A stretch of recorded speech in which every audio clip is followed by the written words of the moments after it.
नमस्कार प्रिय दर्शकों, स्वागत है आपका हमारे YouTube चैनल। दोस्तों, होली की अग्नि में ये 5 चीजें भूल कर भी कभी मत डालना।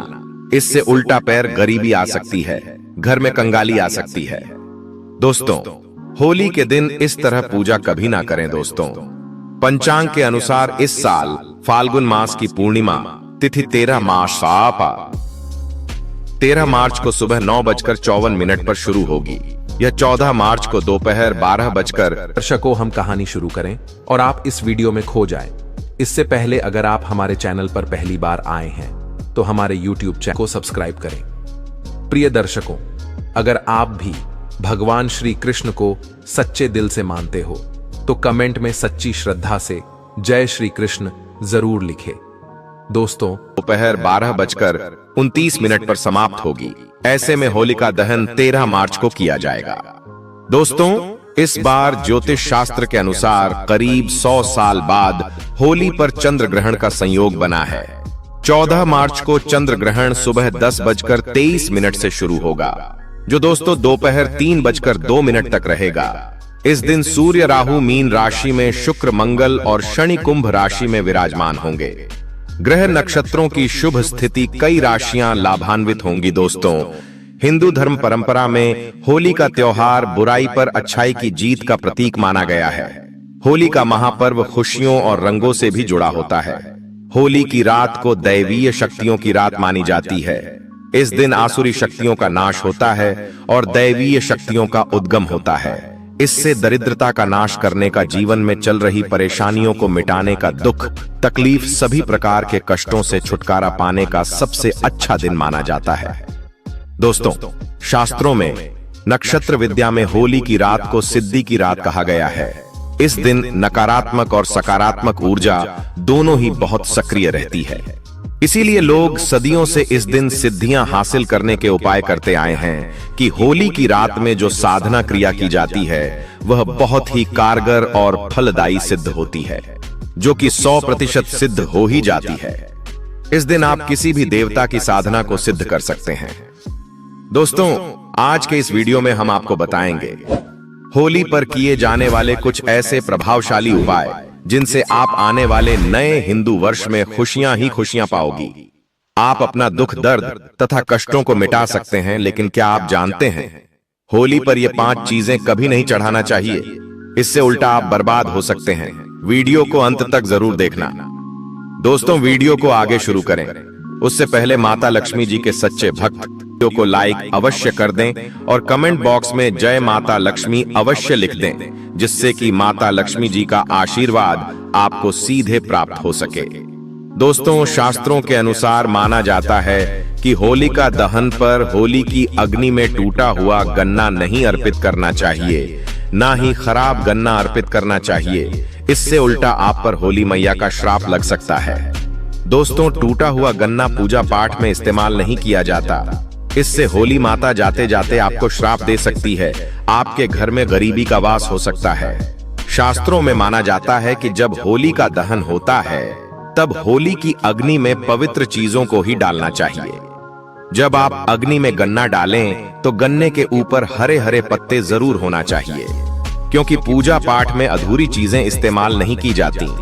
अधूरी चीजें इस्तेमाल करने से ही अधूरा ही फल प्राप्त होगा। इसीलिए गन्ना साबुत होना चाहिए, टूटा हुआ बिल्कुल भी न हो। हमेशा याद रखें, होलिका दहन से ठीक पहले गन्ना घर में अवश्य लेकर आए और गन्ने की संख्या 2 या फिर 5 या फिर 7 संख्या होना चाहिए। दोस्तों, होली की पवित्र अग्नि में पानी वाला नारियल नहीं चढ़ाना चाहिए। इससे आप पाप के भागीदार बन सकते हैं। दोस्तों, हमेशा सूखा नारियल होली की अग्नि में अर्पित करना चाहिए। पानी वाला नारियल अग्नि के अंदर भूलकर भी ना डालें। होलिका दहन में सूखा नारियल ही डालना चाहिए, जो हम आपको दिखा रहे हैं। इस नारियल को अग्नि में डालने से पहले इस पर पूरे परिवार का हाथ अवश्य लगा लें। इससे होली माता जाते जाते आपको धन से मालामाल तथा आपके गरीबी को साथ ले जाएंगी। पानी वाला नारियल आप पूजा के दौरान छोड़ सकते हैं, लेकिन अग्नि में कभी मत डालना। सूखा नारियल अग्नि में डालने से होली माता आपकी सभी परेशानियों को अपने साथ ले जाती है। और दोस्तों, अग्निदेव भी प्रसन्न हो जाते हैं। दोस्तों, माना जाता है कि होली माता को घर का भोग अति प्रिय है। अगर आपने अपने घर में जो भी बनाया है वह होली माता को अवश्य अर्पित करें। लेकिन याद रहे, गुजिया चढ़ाते समय देख लें कि गुजिया की संख्या 3 नहीं होनी चाहिए। या तो 2 चढ़ा दें या फिर 5 या 11 और 21 चढ़ा सकते हैं, लेकिन गुजिया की संख्या 3 नहीं होनी चाहिए। ऐसे में 1 की संख्या में गुजिया भी नहीं चढ़ाना चाहिए। होलिका दहन में आप मिठाई का भोग लगा सकते हैं और जल अवश्य अर्पित करें। होलिका दहन में गाय माता के गोबर से बने उपले अवश्य चढ़ाना चाहिए। दोस्तों, होली की अग्नि में आप हरा चना, गेहूं की बालियां, कोई भी नई फसल अवश्य अर्पित करें। इससे आपके घर में धन की कमी कभी भी नहीं होगी। जब आप माता को बालियां अर्पित करें तो देख लें टूटी हुई बालियां न हो, सूखे हुए पत्ते न हो, एकदम हरी भरी होनी चाहिए। होलिका दहन की अग्नि में सूखी बालियां चढ़ाने से पाप लगता है।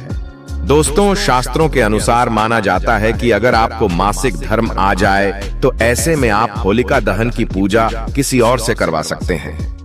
दोस्तों, आप पूजा का वैसे ही पालन करें जैसे आप करते आए हैं, लेकिन मासिक धर्म के दौरान होलिका दहन के पास नहीं जाना चाहिए। आप दूर से होलिका दहन देख सकते हैं और आप किसी और से पूजा पाठ करवा सकते हैं। इससे भी आपको फल की प्राप्ति अवश्य होगी।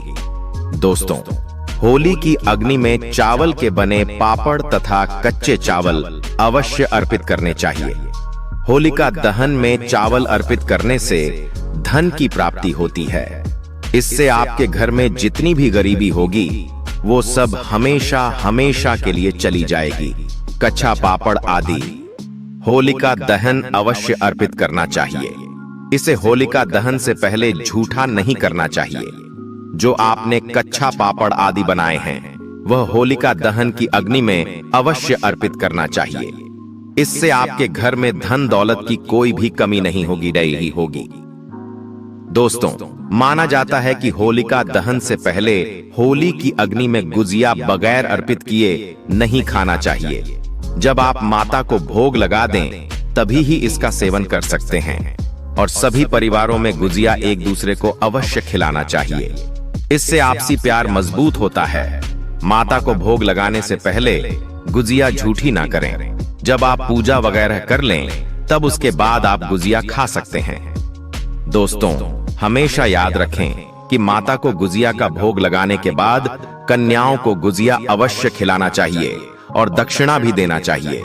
इससे नवदुर्गा तथा माता रानी जी का आशीर्वाद आपको प्राप्त होता है।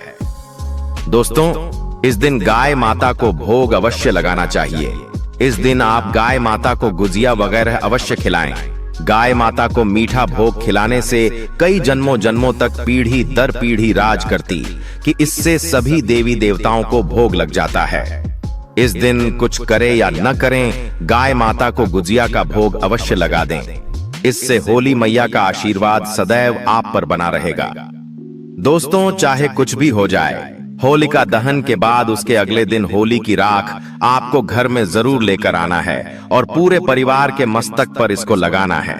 इस राख को आप काले कपड़े में बांधकर हमेशा घर में संभाल कर रखें और छोटे बच्चों के मस्तक पर इसे तब लगाएं जब उन्हें नजर दोष लग जाए। इससे नजर दोष आपके बच्चे के आसपास भी नहीं भटकेगा। दोस्तों, होलिका दहन की राख को आप काले कपड़े में बांधकर दुकान के गल्ले में या फिर लॉकर में रख सकते हैं। इससे पैसों में बढ़ोतरी होती है। इससे आपके धन को किसी की भी बुरी नजर नहीं लगती। होली की राख से आप बहुत कुछ कर सकते हैं, जिससे आपके घर में धन दौलत, सुख समृद्धि की प्राप्ति तथा नकारात्मक ऊर्जा नष्ट की जा सकती है। दोस्तों, माना जाता है दोस्तों, होली के दिन सफेद चीज कभी किसी से नहीं लेना चाहिए।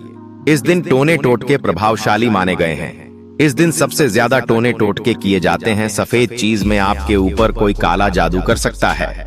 होली के दिन आप सफेद चीज भूलकर भी किसी से मत लेना। और दोस्तों, वेद पुराण के अनुसार माना जाता है कि होली खुशियों की सौगात लेकर आती है, प्यार का प्रतीक मानी गई है। होली ऐसे में इस दिन मांस मदिरा का सेवन नहीं करना चाहिए। जो व्यक्ति होली पर मांस मदिरा का सेवन करता है तो उसकी अगली योनि कुत्ते को प्राप्त हो जाती है। ऐसा मनुष्य पीढ़ी दर पीढ़ी नरक की यात्रा भोगता है। शास्त्रों के अनुसार माना जाता है कि भगवान श्री कृष्ण जी को होली का पर्व अति प्रिय है।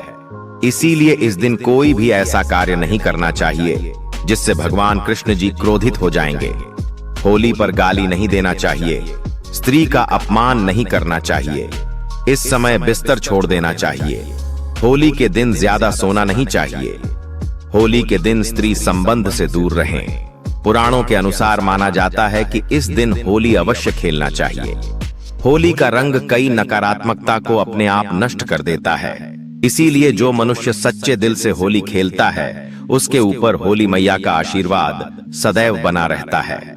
दोस्तों, ज्योतिष शास्त्र के अनुसार होली के दिन चांदी का सिक्का और एक छोटी सी डिब्बी खरीद कर लानी चाहिए। इसके बाद इसे एक पीले रंग के वस्त्र में हल्दी के साथ बांध दें। फिर इसे मां लक्ष्मी के पास रख दें। इसके बाद होलिका दहन के समय की राख को चांदी की डिब्बी में भर लें।